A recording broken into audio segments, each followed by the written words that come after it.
Welcome to the Airgun Show. This week we've got the Weihrauch HW110 PCP on test, but before that I'm heading out on what turns out to be quite an interesting rabbit shoot.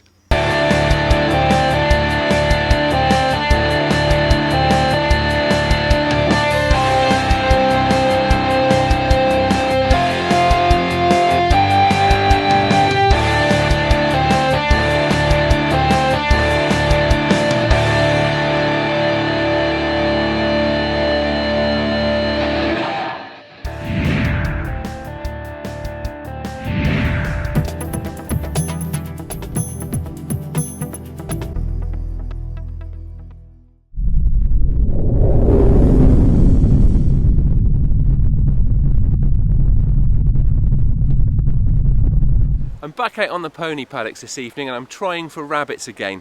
Now, to make it a little bit different, I'm going to try to use stalking tactics. Now that's a bit trickier than ambushing them because there's far more chance of being rumbled because we're going to be moving around.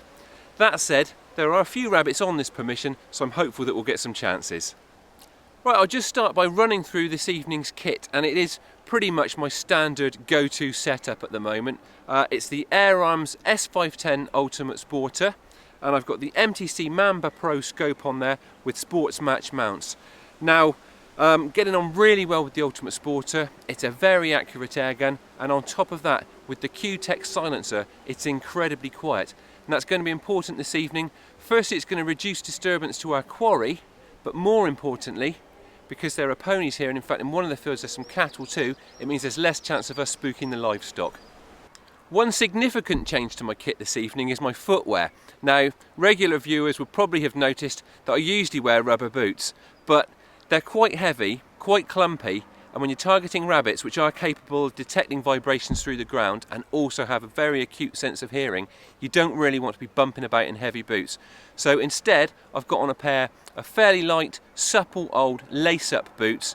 Now, they just make for much lighter footfalls, and they also give me quite a good degree of feel, so I can feel as I'm transferring weight from foot to foot. If I'm putting a foot down onto a twig or something that might make a bit of noise, I can usually detect it in time and back away if I need to.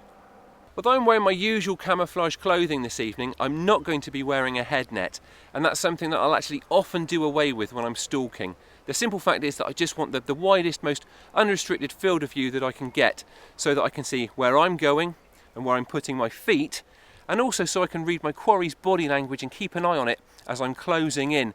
And you just don't really get that field of view when you've got your vision hampered by a head net. Really, the key to concealment this evening is going to be moving slowly and cautiously and staying very close to cover. It's probably worth saying a bit about the weather. It's been a very hot day today, too hot for rabbits to really want to venture above ground, so we've held back and left coming out until just a few hours before dusk. Now, the temperature is falling now, and that should make it far more appealing to rabbits and also a lot more comfortable for us. So that's the conditions we're faced with and the kit we're going to be using this evening. That's enough chat. We're going to try and get into stealth mode now and see if we can't find a few rabbits.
Well, that was a ridiculously good start and absolutely not what I'd been expecting. That rabbit had obviously been sat out the whole time I've been doing all the chat about the kit.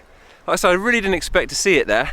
It's got us off to a fantastic start, much easier than I expected it to be. Let's hope we can get a few more like that.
Well, that was absolutely crazy. This has turned out to be a very odd session. Spotted a squirrel out in the field. It wasn't something we were expecting to see this evening, but the farmer here wants them rid of anyway, so settled down to get the shot at the squirrel. Managed to squeak it up. It sat up, I could see its head nicely over the grass, and then for one reason or other it suddenly spooked. Rather than running away, it came bolting straight towards us, presumably because it lives in the hedgerow behind. Came bolting straight towards us. Thought it was going to go up one of our trouser legs. It eventually veered off and it's disappeared into the bushes. So we didn't get a shot at the squirrel, but it was a very, very close encounter. Right, let's move on.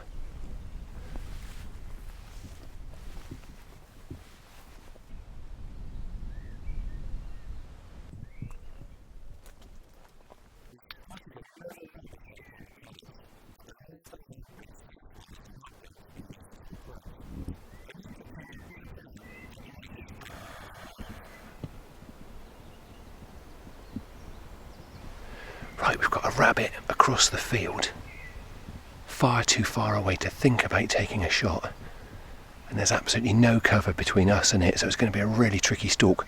What I'm going to do instead of trying to stalk straight towards it is go down the hedgerow and then if need be belly crawl back across the field.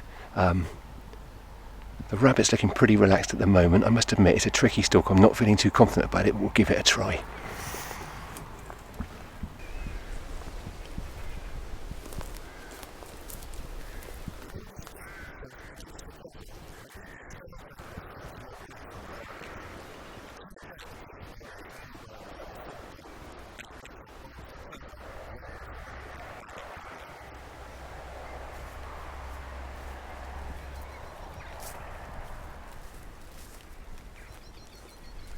I didn't think it was going to be an easy stalk.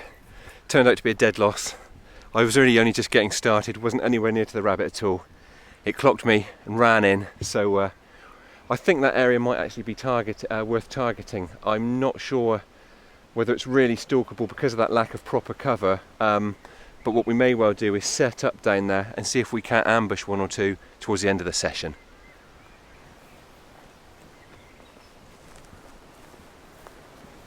Right, well this is a classic example of having to tweak your tactics to adjust whatever you're presented with once you're out in the field. Now, we've abandoned the stalking now, spotted one or two rabbits moving down this end of the field, so I've just tucked myself into here. Sun's come right back out again now, very bright conditions, so I've tucked myself right back into the shade of this hedge, which actually really does help to keep us concealed. Also, you can forget what I said about leaving the head net off earlier on. I think I'm going to pop that on too, because when it comes to stealth, we'll take whatever we can get now.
That's more like it.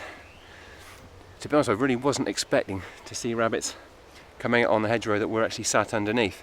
I was more expecting them to come out opposite us, but I spotted that one then in the corner of my eye. Managed to shuffle myself around for the shot. Really good clean headshot, and it goes through that change of tactics has worked.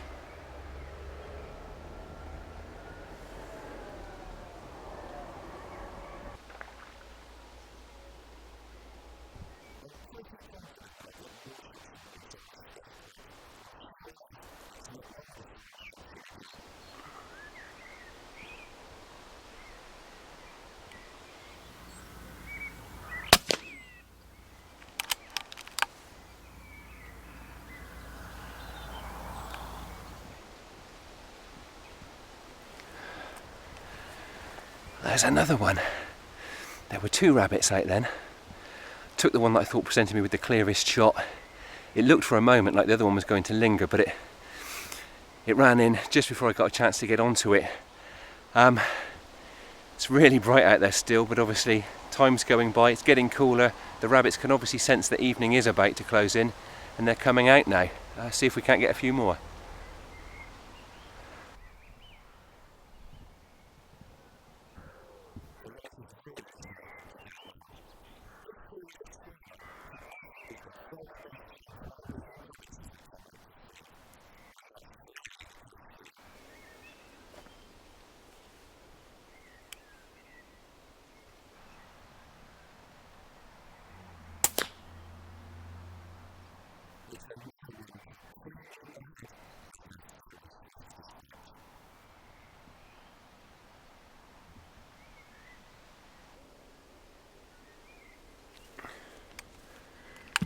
Well, kills don't come much cleaner than that one. This airgun is 177, legal limit, but provided that you get in close and you stick to those headshots, it really is all the gun you need.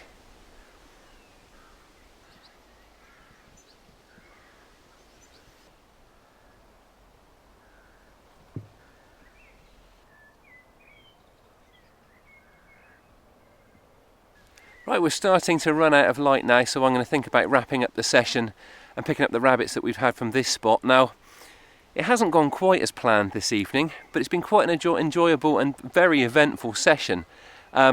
We had or didn't have that grey squirrel that almost ended up bolting up our trouser legs. We had that first rabbit that just took a matter of seconds to bag. I certainly didn't expect that. And we finished off with a few rabbits from here, so all in all, it's been a really pleasing session.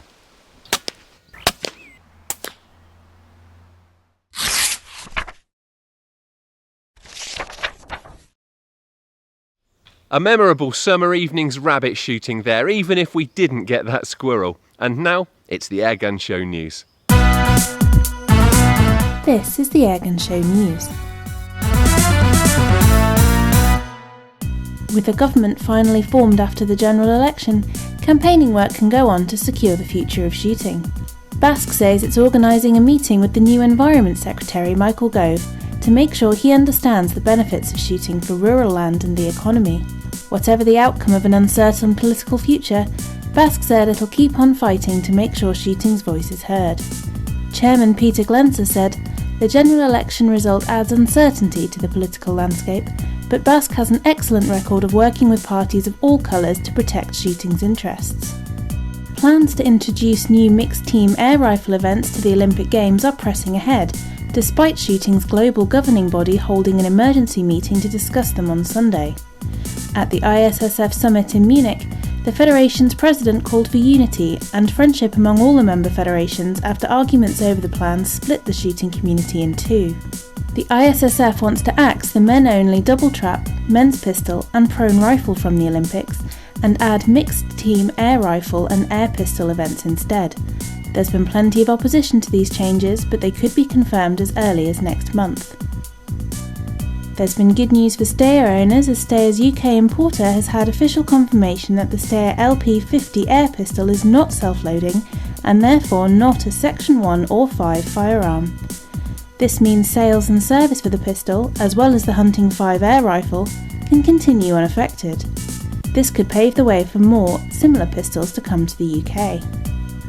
And finally, it's now just a month until the game fair. The annual Countryside Gathering enters new territory this year as it heads to Hatfield House in Hertfordshire, bringing it within reach of Londoners as well as country folk. There'll be the usual packed lineup of field sports attractions, including extensive airgun ranges, plus a clay line, falconry, fishing, ferrets, gun dogs and more. We'll be there along with many of the biggest companies in the airgun industry. Don't delay, head to the Game Fair website to get your tickets. That was the Airgun Show news.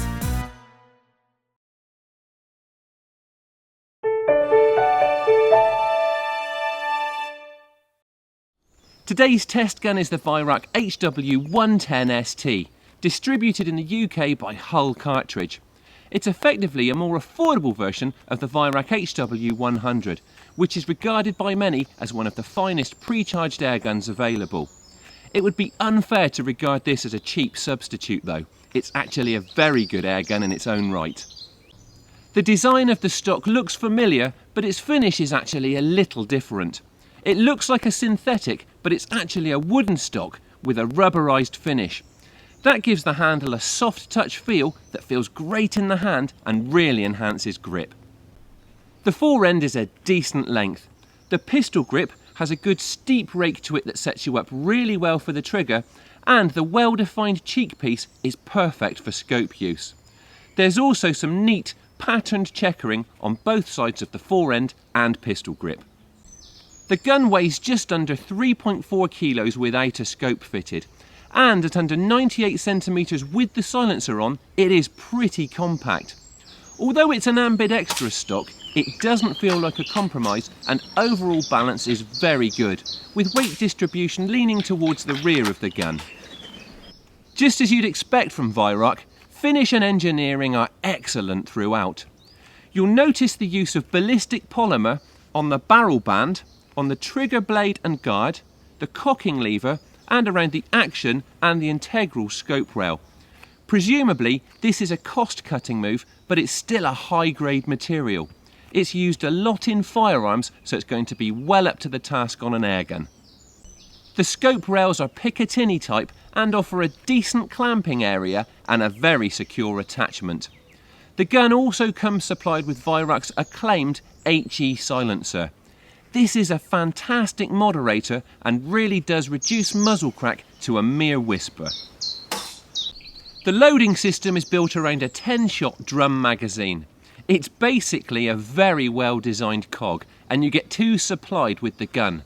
It's a simple setup, but it's very effective and works flawlessly, with each stroke of the side lever indexing the magazine and cocking the gun ready for the next shot.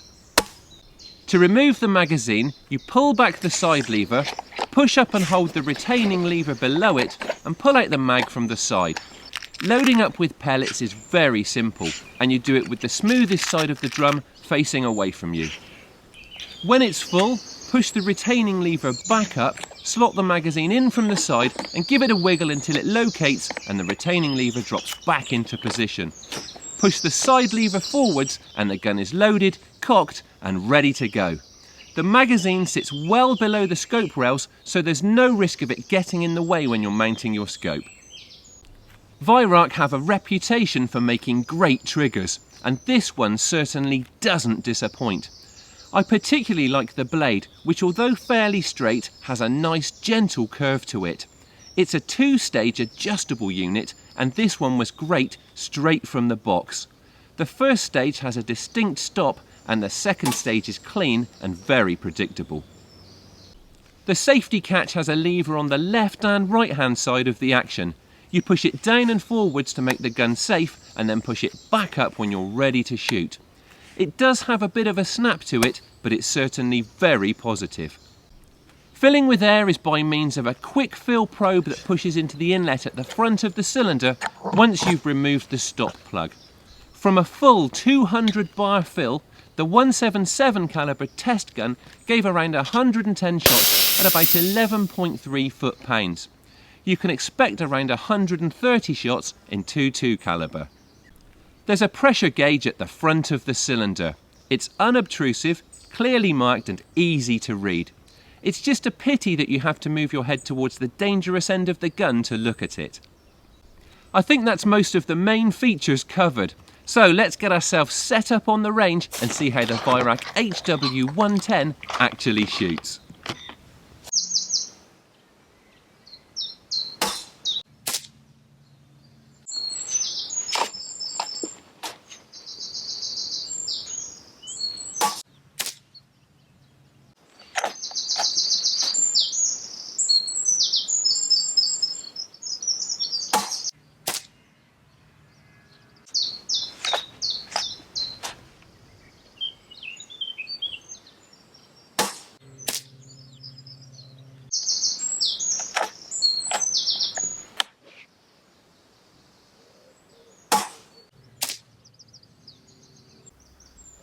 Well, that's a very tight group at 30 metres, which is pretty much standard performance for this airgun.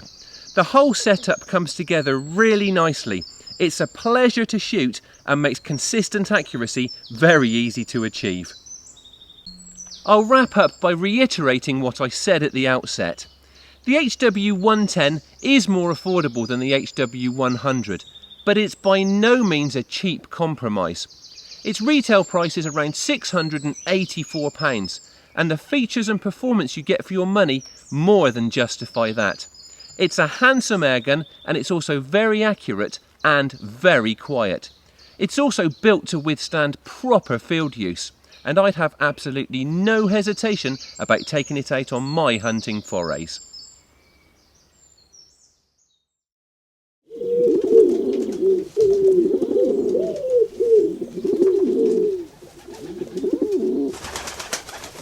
That's all for this week, but we'll be back again in a fortnight. Thank you for watching, and please don't forget to like us on Facebook and follow us on Twitter. And if you aren't already a member of the BASC, have a look at their website and check out the benefits you could be taking advantage of through Airgun membership.